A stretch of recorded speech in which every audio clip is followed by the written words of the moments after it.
Hello and welcome to Time of Death. I'm Ris. And I'm Dee. And if you're new here, welcome. We are two nurses that love to talk true crime. We like to focus on cases that have a heavy medical influence to them or cases that feature a medical professional as a perpetrator or victim. Welcome. Welcome. Welcome. To Go ahead, keep going. I was about to say something of substance. Okay, go with your substance. What were you going to say? No substances. Okay. So today we're going to be talking about a popular case. It's been making headlines. That I told her about. I knew about it before you told me, but thank you, Dee. I told her. So we're just going to head right off the bat and talk about this case. Just a warning, we're going to be talking about child abuse and specifically in babies. And this is also an ongoing case. An arrest was just made recently, so I'm just going to cover what we know so far. These are just our opinions based on what we've researched. Mm-hmm. Anyway, this case features a registered nurse who was actually arrested for breaking the bones of babies. Henrico Doctors Hospital in Richmond, Virginia, first noticed a spike in injuries in the newborn patients in the NICU, Neonatal Intensive Care Unit, in summer 2023. 4 babies had sustained injuries. Similarly, in December of 2024, 3 babies sustained fractures that had no explainable story for how they happened. We do know babies born preterm are more vulnerable to fractures due to their bones not being able to fully develop prior to birth, but these injuries were suspicious in nature and they were happening at an alarming rate. Most of the bone mineralization in babies happens during the 3rd trimester. So when babies are born prematurely, oftentimes this isn't fully completed. Mm-hmm. So this makes them more susceptible, thank you, to fractures down the line. So for infants born specifically less than 27 weeks, they have an increased risk of fractures, particularly of the ribs. And it is thought that the risk of fractures lessens and disappears at around 6 months of age once their critical bone mass is at an acceptable level. So we do know that. However, like I said, that these rates were just abnormal, and we'll get into more reasons why, but the rates were abnormal and the method of injury wasn't matching the story. Mm-hmm. The hospital decided to upgrade their security to get to the bottom of these injuries after December of 2024 when more babies sustained fractures. They introduced more extensive safety training programs for NICU workers. They started introducing more additional head-to-toe exams of each baby, more training on how to identify and report neglect or abuse. They also introduced new 24/7 live streaming for parents so that they can watch their babies all of the time. Good. And they also started utilizing patient care observers for each baby so the caregivers were never alone with the babies. Right before the new year, the hospital stopped accepting new patients in the NICU until they could investigate further what was going on. So from this point on, they started just assessing these new babies that would come in, stabilize, and then transfer them out to an appropriate facility at that point. Mm-hmm.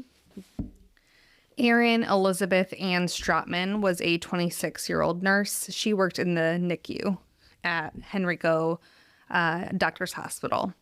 She was arrested on January 3rd of this year and was charged with malicious wounding and felony child abuse in an incident that occurred in November 2024. So she was arrested on one incident so far. The hospital commented on her arrest, stating that they will continue to keep the NICU shut down for new patients as the investigation continues, and they also referred to Erin as a former employee. Police have reopened all of the cases involving unexplainable or suspicious injuries of babies reported since the summer of 2023 at the hospital. So more cases have opened up, and police start combing through hours of surveillance footage at the hospital to figure out what's going on and possibly uncover any other babies that may have been subject to harm. So far, at least 7 babies are identified so far as potential victims. 4 occurred in 2023, and then 3 occurred in 2024. So it actually sounds like the hospital is doing a lot of damage control and surprisingly being proactive. I mean, I know 2023 to, 2025, the beginning of 2025 sounds like a long time, but compared to other horror stories that we've heard, it actually sounds like they are being very proactive. I wonder if a lot of this being so willing to kind of tackle this head on is in light of the Lucy Letby trial being ongoing. What are your thoughts, Ris? I agree. I was going to touch base on the Lucy Letby case because we covered this early on in our podcast when we first started doing our episodes. Lucy, she has never admitted to any crimes. She's always defended her innocence.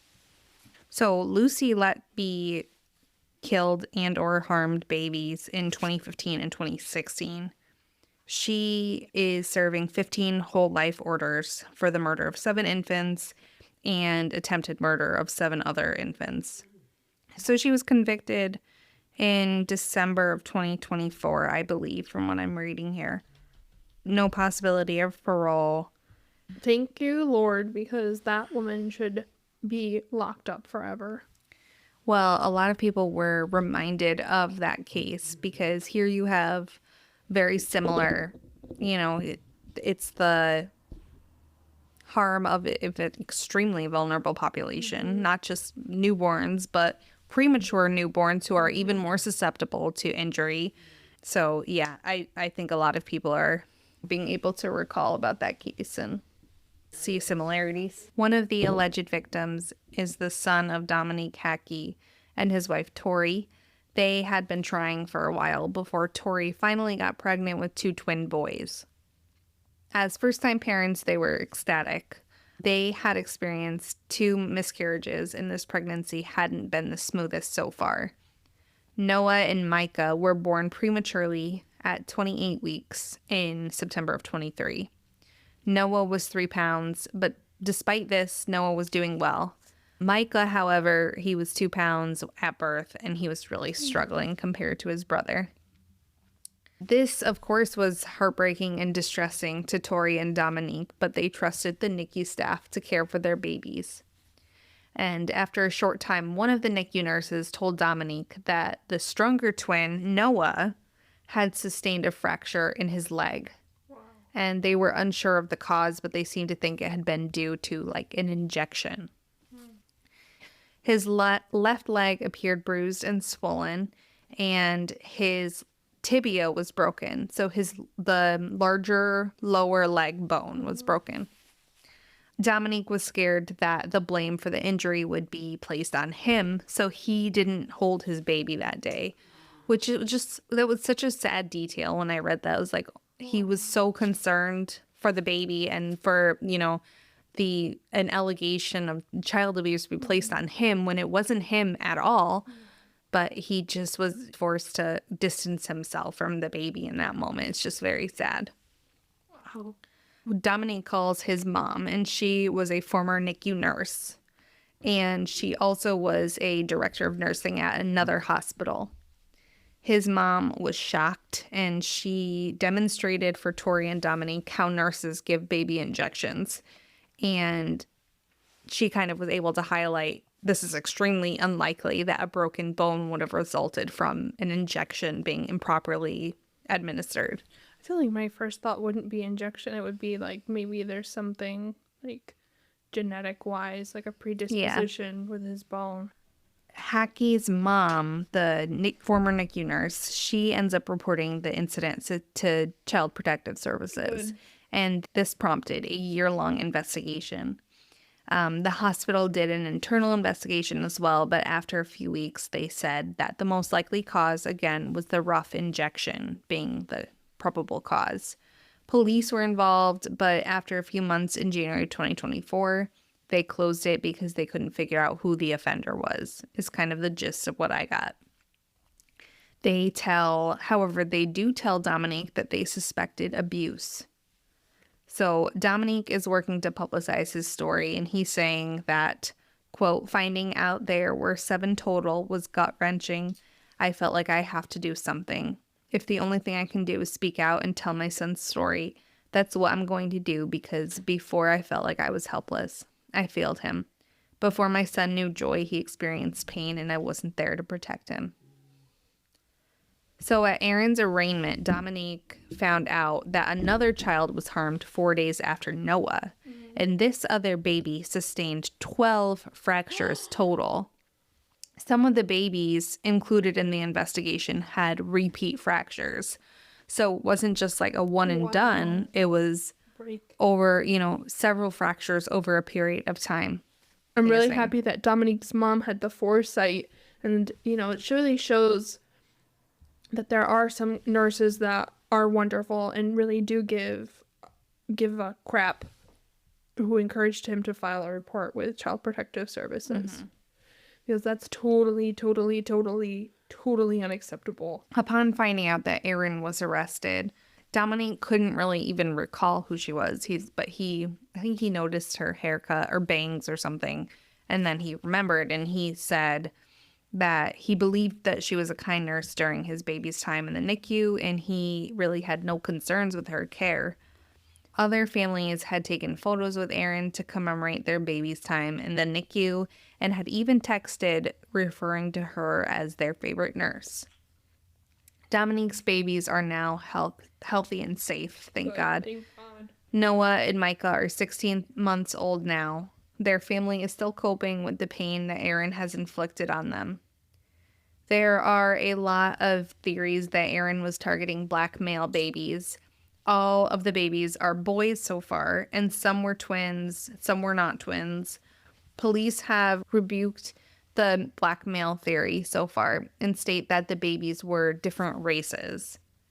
However, Dominique, who's Noah's dad, like we were just talking about, gave input that the babies were all not white.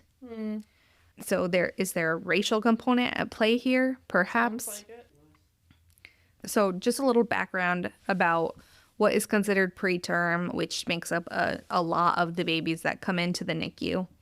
A baby is considered preterm if they are born before 37 weeks of pregnancy. If they aren't born full term, premature babies aren't given the additional time needed to finish developing important organs, including the brain, liver, lungs.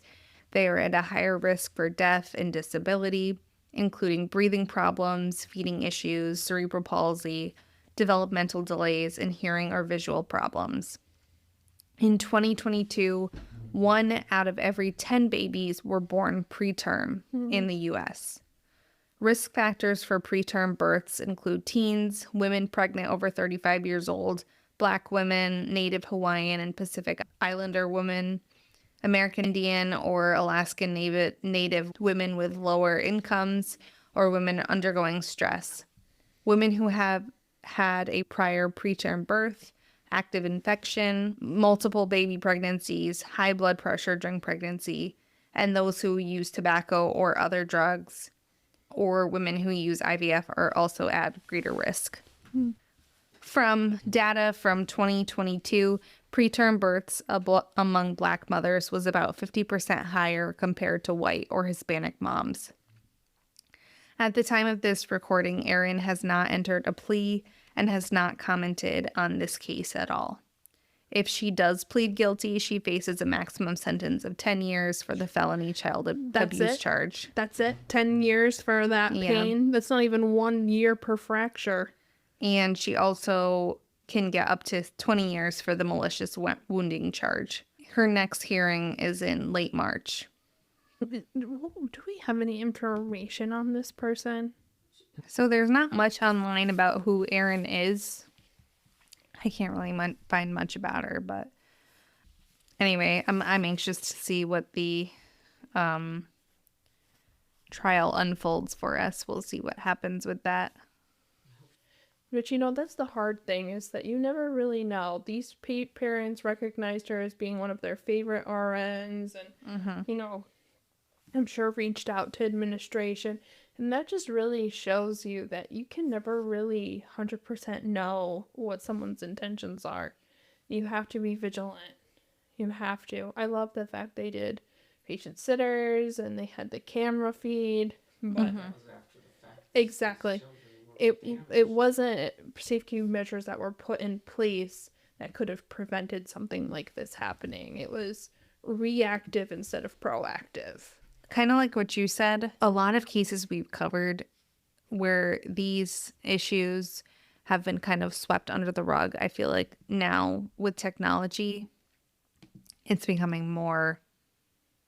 I mean, it still, of course, happens like we see with this case, but with technology and I'm more aware of all these situations that can potentially happen. I feel like it's kind of shedding light on it a little more than it did in the past. So I'm glad that they implemented all this stuff. I feel like it should be pretty commonplace, for these things, because this is such a high risk population. But it's heartbreaking also that Dominique did not hold his child because of fear of accusation. So, but it really is heartbreaking to hear that he couldn't even hold his baby during, when this baby was obviously injured and in pain and scared, making an adjustment. It really robbed them of that time. And the emotional distress, because if you think about it, you've been carrying this baby for, she was 28 weeks. So for 28 weeks, she's been carrying this baby.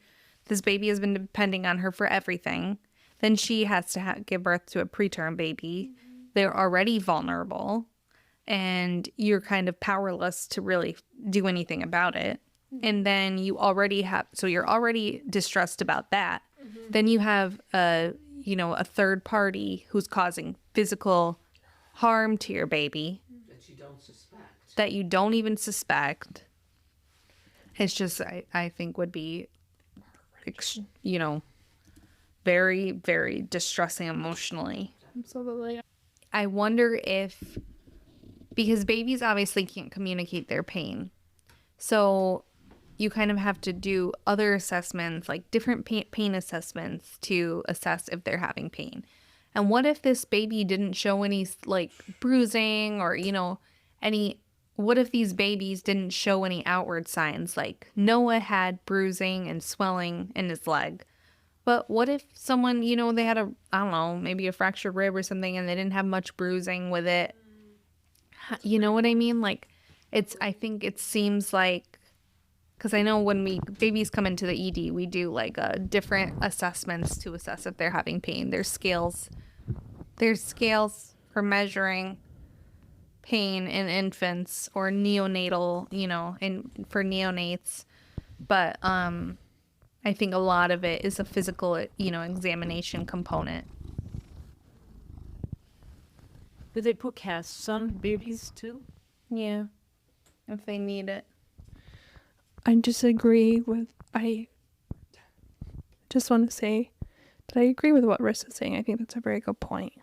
And also, not for nothing, this baby probably had x-rays, and that's a lot of radiation for a baby. If they were still in the womb, they would not be receiving that type of radiation. So now you've exposed this kid to a boatload of radiation, even if it's just a single x-ray. Yeah. Maybe pain medication. Pain medication. There's all kinds of complications. And exposures. And this is only one case. This is one fracture. Imagine that baby that had 12 fractures. And you know what? I think Noah's dad said it really well when he said the baby knew pain before he even knew joy. That's so upsetting to think about this baby. All they have known really is pain. And they're fighting for their life, and they just feel pain. And then that can affect, their, growth and their development so much. So The world. yeah. Absolutely. First experience is pain, and I agree with that. I agree with Ris. It's a horrible, sad sentiment, but it's very poetically sad. And on that note, I do have my colleague actually has a few final thoughts.